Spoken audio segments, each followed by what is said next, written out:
Hello, ഇന്ന് എൻ്റെ പ്രിയപ്പെട്ട രഹനാത്തയുടെ ബർത്ത്ഡേ ആയിരുന്നേ. ഇത്തയുടെ ബർത്ത്ഡേ മാത്രമല്ല, ഇന്ന് അവിടെ ചെറിയൊരു ഷൂട്ടും കാര്യങ്ങളൊക്കെ നടക്കുന്നുണ്ട്.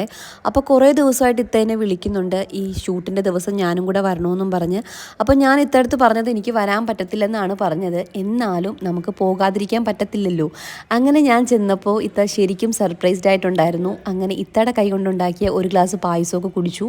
ഇത്തയുടെ കൈപ്പുണ്യത്തെപ്പറ്റി ഞാൻ കഴിഞ്ഞൊരു വീഡിയോയിലും പറഞ്ഞിട്ടുണ്ടായിരുന്നു. അതിനൊട്ടും കുറവ് വരുത്താതെ തന്നെ ഭയങ്കര ടേസ്റ്റ് ആയിരുന്നു പായസത്തിന്. പരിപ്പ് പായസമായിരുന്നെന്ന് തോന്നുന്നു. എനിക്ക് ഈ കറുത്ത കളറിലെ പായസം ഭയങ്കര ഇഷ്ടമാണ്.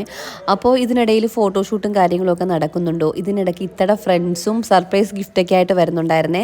അപ്പോൾ അവരും സർപ്രൈസായിട്ട് വന്നപ്പോൾ ഇത്തക്ക് ഇന്ന് ഫുൾ സർപ്രൈസ് ആയിരുന്നു. അങ്ങനെ ഇത്ത ഗിഫ്റ്റൊക്കെ വാങ്ങിച്ചു വെച്ചു. ഇതിൻ്റെ ഇടയ്ക്ക് ഫോട്ടോഷൂട്ടും വീഡിയോസും കാര്യങ്ങളൊക്കെ നടക്കുന്നുണ്ടായിരുന്നു. അങ്ങനെ ഇത്തയുടെ സ്റ്റാഫാണ് ഈ ബാക്കിൽ നിൽക്കുന്നത്. അങ്ങനെ ഫ്രണ്ട്സ് കൊണ്ടുവന്ന ഗിഫ്റ്റുകളൊക്കെ ഓരോന്നായിട്ട് ഇങ്ങനെ എടുത്ത് നോക്കുന്നുണ്ടായിരുന്നു. അപ്പോൾ ഇത്തൊക്കെ ഏറ്റവും ഇഷ്ടപ്പെട്ട കുപ്പികളെയും കാര്യങ്ങളൊക്കെയാണ് അവർ കൊണ്ടുവന്നത്. ഡ്രസ്സും കാർഡൊക്കെ ഉണ്ടായിരുന്നു.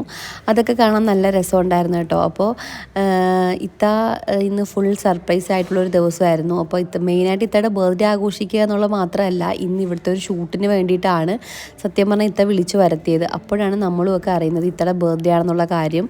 അങ്ങനെ അവർ ചെറിയ ഒരു മിനി കേക്കൊക്കെ കൊണ്ടുവന്നിട്ടുണ്ടായിരുന്നേ. അത് നല്ല രസമുണ്ടായിരുന്നു കാണാനും. ടേസ്റ്റ് വൈസ് ആണെങ്കിലും അടിപൊളിയായിരുന്നു. അങ്ങനെ അതൊക്കെ മുറിച്ച് കട്ട് ചെയ്ത് കഴിച്ചു കഴിഞ്ഞതിന് ശേഷം നമ്മുടെ ഇത്തമാരെയൊക്കെ വിളിച്ച് ചേച്ചിമാരെയൊക്കെ വിളിച്ചിട്ട് വേറൊരു കേക്ക് കട്ടിങ്ങും കൂടെ ഉണ്ടായിരുന്നു. അങ്ങനെ അത് കഴിഞ്ഞിട്ട് ഇവരുടെ വക ഒരു പ്രസംഗവും ക്ലാസ്സൊക്കെ ഉണ്ടായിരുന്നു.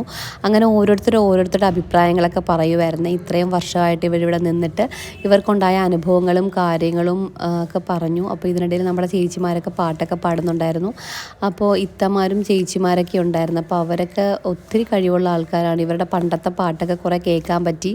അങ്ങനെ അവിടെ നിന്നിട്ട് നമ്മൾ കുറച്ച് നേരം വീണ്ടും ഇവരുടെ കലാപരിപാടികളൊക്കെ തുടങ്ങി. അങ്ങനെ എൻ്റെ വീഡിയോ ഒന്ന് ഇത്രയേ ഉള്ളൂ. എൻ്റെ ചാനൽ ഇഷ്ടപ്പെടുകയാണെന്നുണ്ടെങ്കിൽ ഒന്ന് സബ്സ്ക്രൈബ് ചെയ്ത് ലൈക്ക് ചെയ്ത് ഷെയർ ചെയ്തേക്കണം.